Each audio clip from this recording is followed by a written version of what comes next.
2021 ஏப்ரலில் நாங்கள் இந்த உலகத்துக்கு ஒரு வெப்பனை அறிமுகம் செய்வோம்.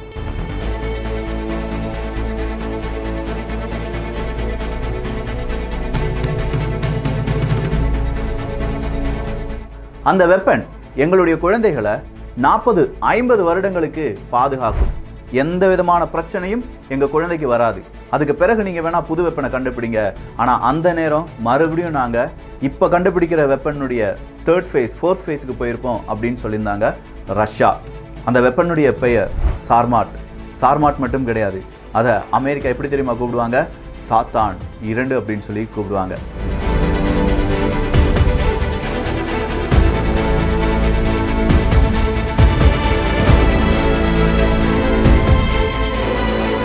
அது என்ன சார்மாட் அப்படிங்கிற இந்த வெப்பன்?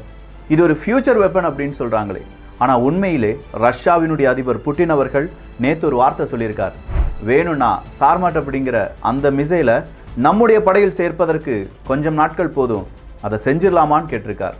சார்மாட் அப்படிங்கிற இந்த வெப்பன் உலக நாடுகள் அஞ்சி நடுங்குவதற்கான காரணம் என்ன?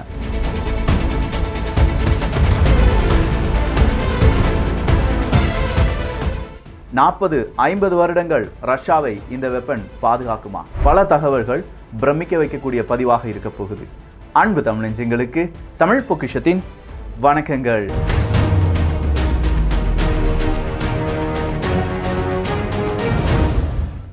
RS-28 சார்மாட்.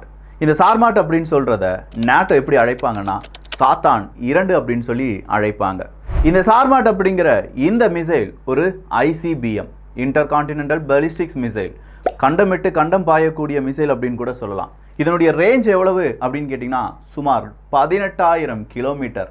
இந்த இடத்துலேருந்து 18,000 கிலோமீட்டர் அந்த பக்கம் இருக்கக்கூடிய டார்கெட்டை கூட இதனால் அழிக்க முடியும். 18,000 கிலோமீட்டரா? என்னப்பா சொல்கிற?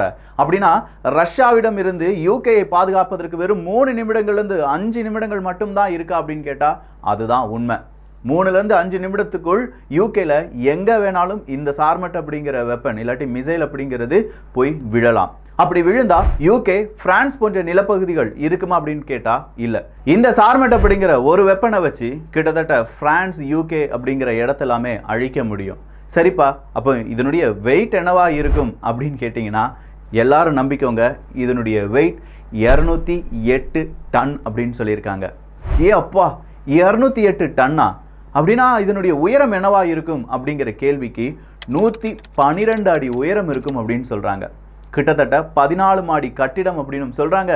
20 மனிதர்களுக்கு மேல, அப்படியே ஒரு ஆளுக்கு மேல ஒரு ஆள், 6 அடிக்கு மேல இருக்கக்கூடிய மனிதர்கள் 20 பேர் ஒன்றன் மேல் ஒன்றா நின்றா எவ்வளவு உயரமாக இருக்குமோ அந்த உயரம் இருக்கும் அப்படின்னு சொல்றாங்க.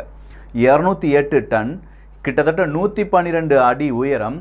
இதுக்குள்ள இருக்கக்கூடிய வார்ஹெட் தான் அடுத்த ஸ்பெஷல். 10லேருந்து 15 வார்ஹெட் இருக்கும் அப்படின்னு சொல்றாங்க. 10லேருந்து 15 வார்ஹெட்டா? என்ன வைக்க சொல்ற? அப்படின்னா இந்த மிசைல் போகும்போது வார்ஹெட் தனியா பிரிந்து ஒரு 3 வார்ஹெட் ஒரு லொகேஷன்ல, ஒரு 4 வார்ஹெட் இன்னொரு லொகேஷன்ல அப்படிலாம் போட்டுட்டு போக முடியுமா என்று கேட்டால் அதுதான் உண்மை. இதை multiple independently targetable reentry vehicle அப்படின்னு சொல்லுவாங்க. MIRV நம்ம கேள்விப்பட்டிருக்கோம்ல. ஸோ ஒவ்வொரு வார்ஹெட்டும் தனித்தனியான இடங்களில் அசைன் செய்யப்படலாம். மிசைல் ஒன்று தான், ஆனால் அதுக்குள்ளே இருக்கக்கூடிய வார்ஹெட் 15. ஒவ்வொரு வார்ஹெட்டும் எவ்வளவு ஈல்டை கொடுக்கும் அப்படின்னு கேட்டால் 0.75 மெகாடன் ஈல்டை கொடுக்கும் அப்படின்னு சொல்கிறாங்க. ஸோ இது அணு ஆயுதங்கள் அப்படிங்கிறதும் கூடுதலான சிறப்பு.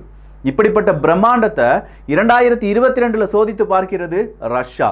சார்மாட் அப்படிங்கிற இந்த வெப்பனை நாங்கள் சோதித்து பார்த்து விட்டோம். கிட்டத்தட்ட ஒரு 6000 கிலோமீட்டர், மாஸ்கோலேருந்து ஒரு 6000 கிலோமீட்டர் தள்ளி நாங்கள் சோதித்து பார்த்துட்டோம்ப்பா, பக்காவாக அடித்து தூக்குது அப்படிங்கிற இன்ஃபர்மேஷனை வெளியில் விடுறாங்க.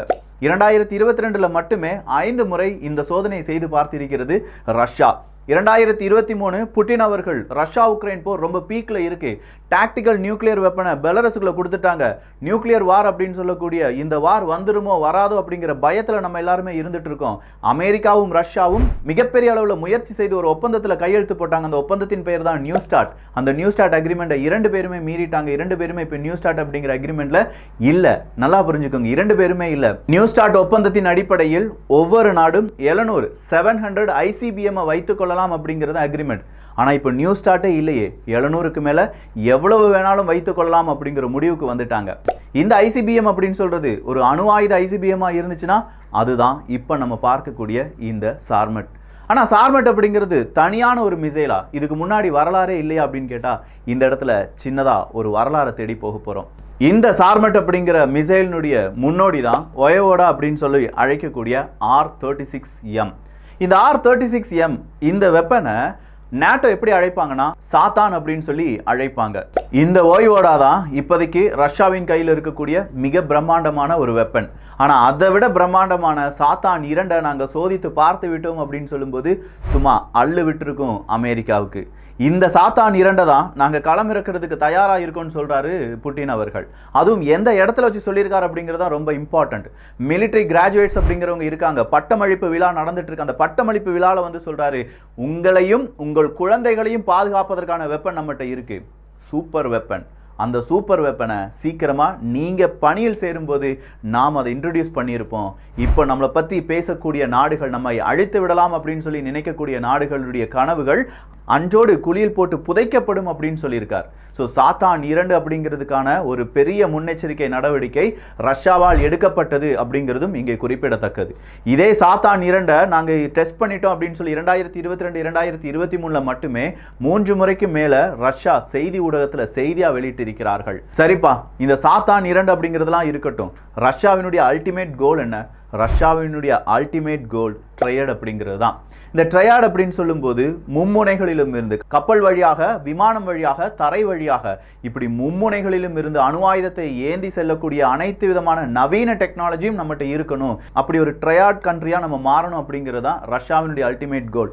இப்போ அந்த அல்டிமேட் கோலை அவங்க ஃபுல்ஃபில் பண்ணியிருந்தாலும் இதை இன்னும் அட்வான்ஸ் பண்ணணும், என்ஹான்ஸ் பண்ணணும் அப்படின்னு சொல்லி நினைச்சிட்டு இருக்காங்க. சரி, அப்போ இந்த சார்மாட் 2 அப்படிங்கிறத மட்டும்தான் நம்பி இருக்காங்களா ரஷ்யா அப்படின்னு கேட்டா இல்லை. அந்த இடத்துல மார்ச் 29 2023 வந்த செய்தியை நீங்கள் படிக்கணும். Russia start exercise with Yash intercontinental ballistics missile அப்படிங்கிறது தான். இந்த யார்ஸ் காம்ப்ளெக்ஸ் அப்படிங்கிறது தான் ரஷ்யாவினுடைய மிகப்பெரிய சேனாதிபதிகள் அப்படின்னு சொல்லலாம். ஏன்னா இந்த யார்ஸ் இன்டர்கான்டினென்டல் பாலிஸ்டிக்ஸ் மிசைல் அப்படிங்கிறது நாம பார்க்கக்கூடிய, இப்போ பார்த்துட்டு இருக்கக்கூடிய சாத்தான் 2 குட்டிகள் அப்படின்னு சொல்லலாம். இதனுடைய வெயிட் என்னவா இருக்கும் அப்படின்னு கேட்டால் வெறும் 52 டன். ஆனால் இந்த 52 டன் இருக்கக்கூடிய யார்ஸ் மிசைல்ஸ் என்பதும் மிகப்பெரிய அளவில் மல்டிபிள் வார்ஹெட்டை உள்ளடக்கியது. ஸோ இந்த யார்ஸ் அப்படிங்கிற இந்த காம்ப்ளெக்ஸை அட்வான்ஸ் பண்ணிட்டு இருக்காங்க ரஷ்யா. எப்படி அட்வான்ஸ் பண்ணிட்டு இருக்காங்க? யார்ஸ் மொபைல் இன்டர்கான்டினென்டல் பாலிஸ்டிக்ஸ் மிசைல் அப்படிங்கிறது ஒரு 12,000 கிலோமீட்டர் ரேஞ்ச் இருக்கக்கூடியது. 12,000 கிலோமீட்டர் 52 டன் அப்படின்னு சொல்ற இந்த யார்ஸ் ஐசிபிஎம்ஸ் மொபைல் மட்டும் கிடையாது, சிலோஸிலும் பொருத்தப்பட்டிருக்கிறது. பதுங்கு குழிகள் இல்லாட்டி சுரங்கத்துக்குள்ளும் இந்த யார்ஸ் மிசைல்ஸ் அப்படிங்கிறது வைக்கப்பட்டிருக்கு. ரஷ்யாவினுடைய மினிஸ்ட்ரி ஆஃப் டிஃபென்ஸின் அந்த இன்ஃபர்மேஷன் படி இதனுடைய உயரம் அப்படிங்கிறது 20 மீட்டர், அதாவது 65 அடி. 65 அடி எங்க இருக்கு? 112 அடி எங்க இருக்கு? அந்த பாகுபலியில் ஒரு ஸ்டாச்சு சீன் வரும் பார்த்தீங்களா, அந்த மாதிரி இருக்கும் சாத்தான் 2 அந்த உருவம். அந்த உருவத்தை ரஷ்யா எங்களுடைய படையில் சேர்க்க போகிறோம் அப்படின்னு சொல்லும்போது எப்படி இருக்கும்? ஸோ இந்த யார்ஸ் அப்படிங்கிற இந்த ஐசிபிஎம் தயார் நிலையில் இருக்கு. ரஷ்யா என்ன சொல்லியிருக்காங்கன்னா, நம்மகிட்ட இருக்கக்கூடிய வார்ஹெட் எல்லாமே யார்ஸ் காம்ப்ளெக்ஸாக இருக்கணும் அப்படின்னு சொல்கிறாங்க. அதிலும் குறிப்பாக ரொம்ப அட்வான்ஸ்டாக எலக்ட்ரானிக் வார்ஃபேர்லேருந்து ரேடாரில் சிக்காத எல்லா தொழில்நுட்பங்களும் இந்த மிசைல்ஸில் வைக்கப்பட வேண்டும் அப்படிங்கிற ஒரு பெரிய கட்டளையும் கொடுக்கப்பட்டிருக்கு. சரி, இந்த சாத்தான் 2 அப்படின்னு சொல்கிறீங்க, இந்த சாத்தான் 2 அமெரிக்காவால் தடுக்க முடியுமா அப்படின்னு பார்த்தா வாய்ப்பில்லை ராஜா. கிரவுண்ட் பேஸ்டாக இருக்கட்டும், இல்லை ஸ்கை பேஸ்டாக இருக்கட்டும், ஏர் பேஸ்டாக இருக்கட்டும், எந்த பேஸ்டு ரேடார்லையும் இது சிக்காது. அப்படியே சிக்கினாலும் ஐயா ராசாக்களா இதை அழிப்பது அப்படிங்கிறதுக்கான எந்த மிசைல்ஸும் இப்போ வெஸ்ட்டு கிட்ட இல்லை. அதுதான் பயப்படுவதற்கான காரணமும்.